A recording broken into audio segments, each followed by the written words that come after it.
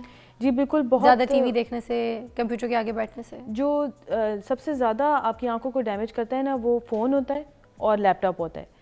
جو T V ہوتا ہے وہ پھر بھی ایک ڈسٹینس پہ ہوتا ہے، and you are still able to maintain your eyesight with the T وی۔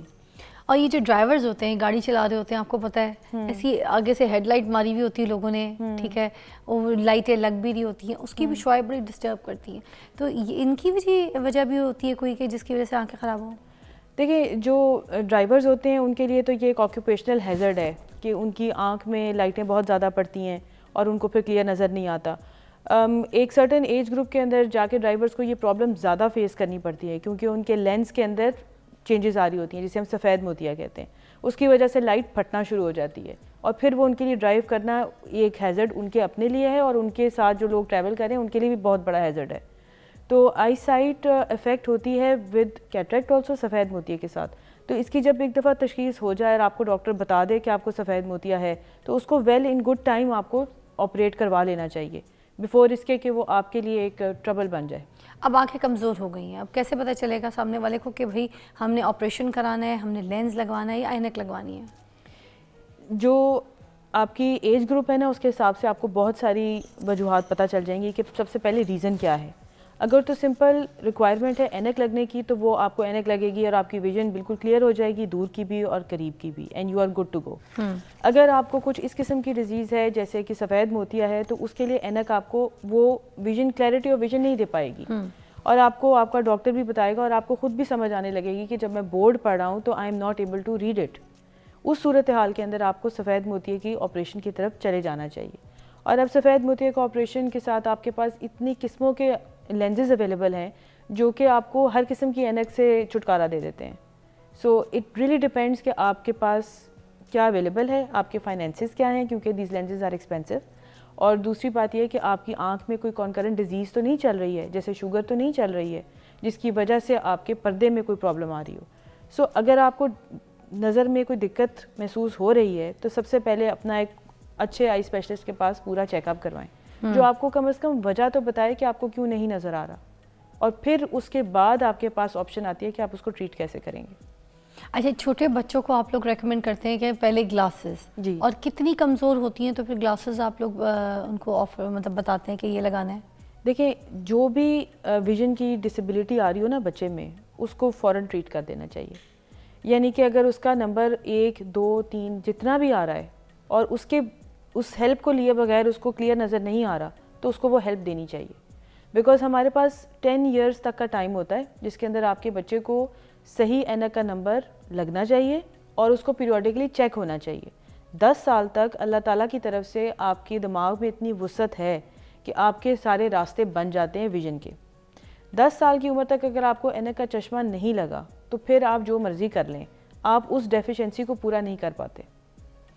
اچھا، اور اچھا جی، اور دوسرا یہ کہ بچوں کے ساتھ جیسے جیسے وہ گرو کرتے ہیں ان کا نمبر چینج ہوتا ہے، تو ایک دفعہ نمبر چیک کرا دینا کافی نہیں ہے۔ نمبر چینج ہوتا ہے مطلب اگر کمزور ہو گئی ہے تو وہ ٹھیک بھی ہو سکتی ہے؟ جو مائنس کے نمبر ہوتے ہیں نا، وہ ان کی ٹینڈنسی ہوتی ہے ٹو رائز، یعنی کہ وہ -2 سے -3 سے -4 کی طرف جا سکتے ہیں۔ اچھا، جو پلس کے نمبر ہوتے ہیں ان کے اندر ویریبلٹی ایگزسٹ کرتی ہے کہ وہ تھوڑے سے کم ہو سکتے ہیں، اچھا، اور اکثر لوگوں میں کم ہو جاتے ہیں with the help of what? With the help of the growth of there I. جو پلس کے نمبرز ہوتے ہیں نا، وہ چھوٹی آنکھ کے اندر پلس کے نمبر آتے ہیں۔ اچھا، تو جیسے جیسے آنکھ بڑی ہوتی ہے ویسے ویسے اس کی ریکوائرمنٹ تھوڑی کم ہو جاتی ہے۔ اچھا، سو یہ نہیں ہوتا کہ وہ کمپلیٹلی ختم ہو جائے گی، مگر یہ ہے کہ وہ نمبر کم ہو جاتا ہے۔ یہ جو غذائیں ہوتی ہیں، کھانا پینا ہوتا ہے، چیزیں ہوتی ہیں، کہتے ہیں گاجر کھاؤ تو آنکھیں اچھی ہوں گی، گاجر سے آنکھیں جو ہے وہ ویک آنکھیں ٹھیک ہو جاتی ہیں، مٹر کھاؤ آنکھیں اچھی ہوتی ہیں، یہ سب کیا باتیں صحیح ہیں؟ ڈائٹ سے فرق پڑتا ہے؟ جی، اچھا، ہماری ڈائٹ کے اندر کچھ ایسی وائٹامنز ہیں جو ہماری آنکھوں کے لیے بہت امپورٹنٹ ہیں، جس میں وائٹامن اے آتی ہے، سی، ای، یہ 3 وائٹامنز ہیں جو ہماری آنکھوں کے اندر ڈفرینٹ میکانزمز کے لیے ضروری ہوتی ہیں۔ تو ان کی ڈیفیشنسی اگر آپ کی ڈائٹ میں آئے گی تو یہ آپ کی ویژن کو افیکٹ کریں گی۔ دوسری بات یہ ہے کہ ہمارے وہ پیپل آف دا کمیونٹی جو اسموک کرتے ہیں ان کے لیے بہت ضروری ہے کہ ان کے اندر یہ وائٹامن سی، وائٹامن ای اور یہ ساری وائٹامن زیادہ ہوں، بیکاز وہ اپنے آپ کو روز ایکسپوز کرتے ہیں ٹو ویری ہارمفل سبسٹنسز جو کہ ان کی باڈی کے اچھے سیلز کو ڈیمیج کرتی ہیں. ان وائٹامنس کے اندر یہ کیپیبلٹی ہوتی ہے کہ آپ کی باڈی کے اندر جو ہارمفل چیزیں پھر رہی ہیں جن کو ہم فری ریڈیکلز کہتے ہیں ان کو یہ پکڑ لیتی ہیں اس سے پہلے کہ وہ آپ کے پردے کو ڈیمیج کرنا شروع کریں یا آپ کی آنکھ کی گروتھ کو یا آپ کی آنکھ کی جنرل ہیلتھ کو افیکٹ کریں. سو یہ چیزیں آپ کے پاس وافر مقدار میں ہوتی ہیں ان سمپل تھنگس، یعنی کہ رنگین سبزیاں، رنگین پھل، فریش فروٹس، ویجیٹیبلس جو کہ کلرڈ ہوں، ان کے اندر اتنا کچھ ہے کہ آپ کو ایکسٹرا کچھ بھی لینے کی ضرورت نہیں ہے. Thank you. ایک بریک لیں گے، بریک کے بعد دوبارہ اس کو آگے ایلیبریٹ کریں گے. ہمارے ساتھ ڈاکٹر ثنا موجود ہیں.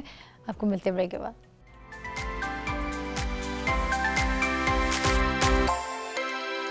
اچھا پہلے تو یہ بتائیے کہ لیزر جو ہے اس سے آپریشن ہوتا ہے تو وہ کس قسم کا ہوتا ہے؟ کیونکہ ہم تو باہر جاتے ہیں تو بڑا بورڈ پہ لکھا ہوتا ہے، میں نے تو بڑے پڑھے کہ آئیے آ کے لیزر سے آپریشن کرائیے، ہمیشہ کے لیے اینک سے جو ہے وہ چھٹکارا حاصل کر لیتے. تو یہ ہوتا ہے یہ فرق؟ جی بالکل ہوتا ہے.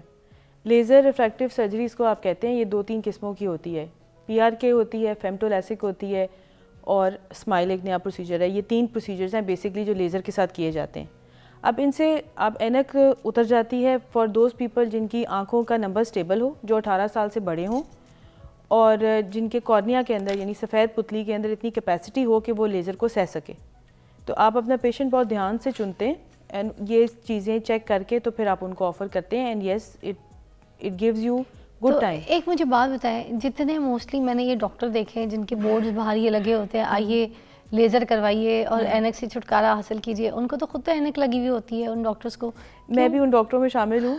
آپ کو بھی لگی ہوئی ہے؟ مجھے بھی اینک لگی ہوئی ہے. یار کیا کرتی ہے آپ نے بورڈ لگوایا ہے آئیے اینک سے چھٹکارا حاصل کیجیے. بس یہ بورڈ تو ہر لیزر جگہ لگے ہی ہوتے ہیں. ہاں. بٹ دی تھنگ از کہ دیکھیں ہر کوئی جو ہوتا ہے نا وہ ایلیجیبل نہیں ہوتا یا اس ایج گروپ میں نہیں تھا جب یہ فیمٹو وغیرہ آئی ہے. جی تو I am also one of those people. میں تو ابھی بھی میرے پیشنٹس جب آپریٹ کرواتے ہیں میرے سے لیزر کے لیے تو شروع کی کنسلٹیشن میں وہ ضرور پوچھتے ہیں کہ میڈم آپ کو تو اینک لگی ہوئی ہے، ہاں آپ خود کیوں نہیں آپ کراتی؟ خود کیوں نہیں کرواتی؟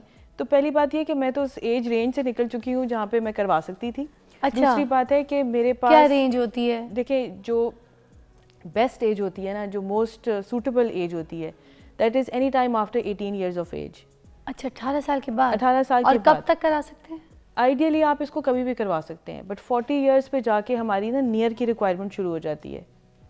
نیئر کے لیے ہمیں اینک کی ضرورت پڑ جاتی ہے 40 سال پہ. اچھا تو جو لوگ تو آپ بھلے اگر یہ لیزر کرا لیا اس کے باوجود بھی؟ جی ایگزیکٹلی آپ کو دور کی اینک سے تو آپ کو چھٹکارا مل جاتا ہے. ہاں till 40 years of age you are absolutely free. اچھا آپ انجوائے کریں. 40 ایئرس پہ آپ کی قریب کی ریکوائرمنٹ آنی ہے، دیٹ از انیویٹیبل. وہ سب کو ہی آتی ہے. 40 نہیں آئے گی. تو جو 42 لیزر ہے آپ کہنا یہ چاہ رہی ہیں کہ جو لیزر ہے وہ قریب کی نظر پہ کام نہیں کرتا. تو پھر جو اسٹوڈنٹ ہے اگر کوئی 18 سال کی عمر کے بعد کرا لیتا ہے، بچوں میں کوئی ایشو ہے پڑھائی کی وجہ سے ہی زیادہ لوگوں کو ہوتا ہے، اب انہوں نے کرا لیا تو وہ پڑھائی میں ان کو ڈسٹربنس ہو رہی ہے، پھر قریب کا تو کام ہی نہیں کر رہی ہے لیزر. نہیں پھر کیا کریں گے؟ آپ جب 40 ایئر سے چھوٹے ہیں نا تو آپ کی آنکھ کے اپریٹس کے اندر اتنی کیپیسٹی ہوتی ہے کہ وہ قریب اور دور دونوں کو اکوموڈیٹ کرتی ہے. ایون جب آپ کی دور کی گلاسز اتر جاتی ہیں تو آپ قریب آرام سے پڑھتے ہیں وداؤٹ اینی ڈیفیکلٹی، آپ کو کوئی پرابلم نہیں ہوتی. مگر جب آپ 40 ایئرس کے ہوتے ہیں تو آپ کی آنکھ کا جو انٹرنل اپریٹس ہوتا ہے نا وہ کہتا ہے آئی نیڈ سم ہیلپ. تو یہ 40 سال کے بعد ہر ایک کو اس طرح کا مسئلہ شروع ہونا ہے؟ 40 کے لگ بھگ 40 کے بعد آپ کو یہ پرابلم آ جاتی ہے. اچھا تو اینک لگنی ہے، قریب کی لگ جاتی ہے. قریب کی اینک لگنی ہے، وہ پھر جب ہم منشیوں والی. ہاں جی وہی والی. یہ پرابلم ان لوگوں کا تب دور ہوتا ہے جن کی ہم کیٹریکٹ سرجری کرتے ہیں اور پھر ہم ان کو یہ ڈفرینٹ کائنڈ آف لینزز ہمارے پاس اب اویلیبل ہیں، ملٹی فوکل ہیں، ایڈوف ہیں اور ٹیکنالوجیز ہیں جو ایک رینج آف ویژن آپ کو دیتی ہیں، پھر آپ کو دور کی اور قریب کی میں سے کوئی اینک نہیں لگتی ہے. اچھا یہ فیشن میں لڑکیاں لگاتی ہیں نا، میں بھی لگاتی ہوں کانٹیکٹ لینزز، سب کو شوق ہوتا ہے، تو یہ لگانی چاہیے کلرفل لینزز، یہ سب صحیح ہوتی ہے، آنکھ خراب تو نہیں کر دیتی؟ دیکھیں یہ ایک ڈیفیکلٹ سی وہ ہے بات کرنے کے لیے بیکاز یہ ایک فورن باڈی ہوتی ہے جو آپ روز اپنی آنکھ کے اوپر لگاتے ہیں. کچھ لوگ ہیں جو ہیبیچول روز لگاتے ہیں بیکاز آف اینک کی بجائے وہ کانٹیکٹ لینسز لگا لیتے ہیں. ہاں یہ بھی ہے. تو وہ اپنے آپ کو نا روز ایکسپوز کرتے ہیں ٹو سورس آف انفیکشن. ابھی میں میک اپ بھی کروا رہی تھی تو ایک آئی انہوں نے آیا اینک یوں اپنی لینسز اتارے اور وہ چلی گئیں. But that is so dangerous. یعنی کہ آپ اپنے ہاتھوں کو جب اپنے کارنیا کے قریب لے کے جا رہے ہیں تو آپ روز یہ چانس لے رہے ہیں کہ شاید آپ کا ناخن آپ کے کارنیا کو ٹچ ہو جائے. تو وہ جو آپ کو انفیکشن کریٹ کرتا ہے نا, وہ ایک بہت خطرناک پرابلم ہوتی ہے. دوسرے یہ جو آپ بات کہیں نا کہ کبھی کبھی جب لگاتے ہیں, تو ایسے میں نے اکثر برائڈز دیکھی ہیں who are in real trouble. وہ پارلر والے ان کو لگا دیتے ہیں اینڈ دے لک بیوٹیفل, اس میں کوئی شک نہیں ہے.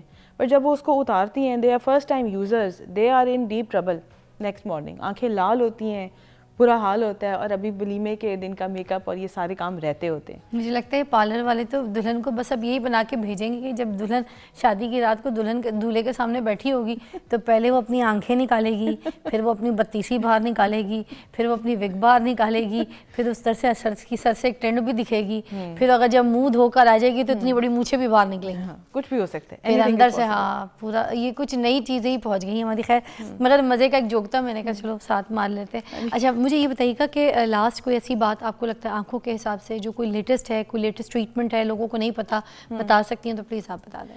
دیکھیں لائک اینی ادر اسپیشلٹی ہر وقت چیزیں چینج ہو رہی ہیں.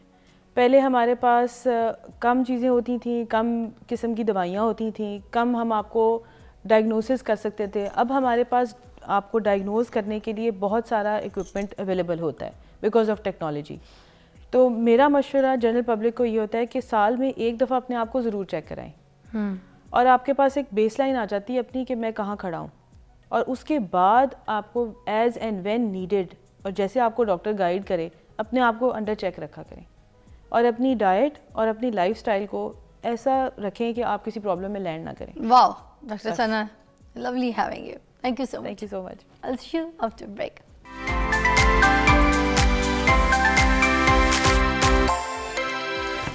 Welcome back, you watching morning with فضا. میرے ساتھ ایک زبردست مہمان موجود ہیں, نیا ٹیلنٹ ہے, اور آپ کو پتہ ہے ہمارا یہ پلیٹ فارم جو ہے نیو ٹیلنٹ کے لیے تو بالکل ایسے ہے کہ آئے آ کر اپنا ٹیلنٹ دکھائیں اور دنیا میں اپنا ہنر جو ہے, اپنی جو آواز ہے وہ منوائے. تو ایک سنگر ہے میرے پاس آج, اور ان کو ہم نے یہاں پہ مدعو کیا ہے.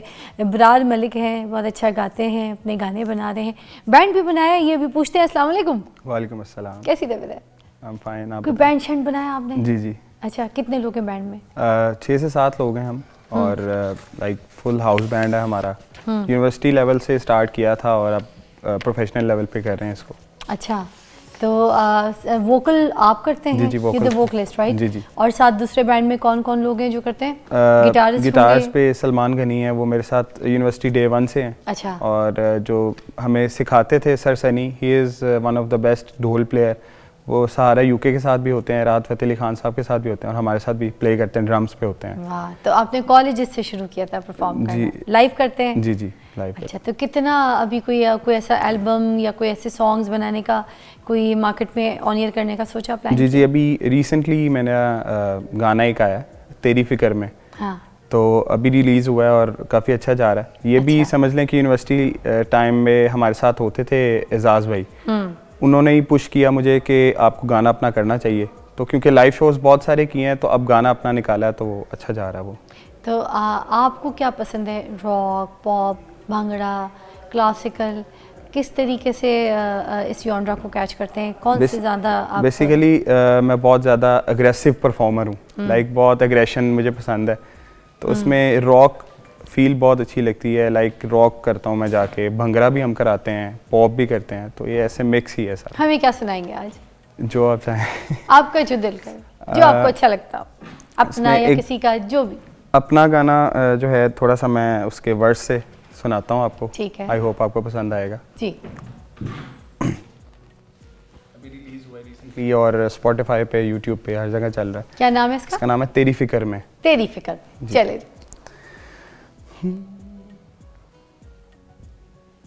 شہر بھر کی راتیں ہیں, مجھ سے یہ سوال کرتی ہیں, دل تیرا جو چہرہ تھا اب صرف ایک خیال لگتا ہے. زندگی چلتی رہی لیکن کہیں رک گیا ہوں میں,